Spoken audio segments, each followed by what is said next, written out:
How to refine email tone with Claude AI. If you find this video helpful, drop a like and subscribe. Now, it's very simple to go ahead and do this. There's a few different methods you can go ahead and do depending on your email and what exactly you're doing. One thing I like to use, I have a few prompts, and you can go ahead and write these down and save them somewhere so you can use them in the future if you need to. But what I like to say is rewrite the following email draft, and then you can obviously give it the tone you want. Let's say assertive yet polite, or executive and concise, warm and collaborative, whatever you want.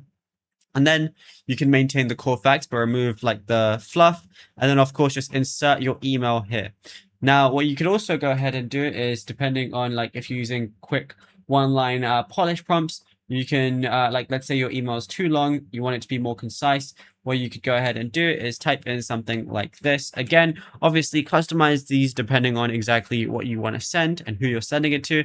But yeah, there's a few different ways you can do it. Obviously, just give it your email for the context and you'll be good to go.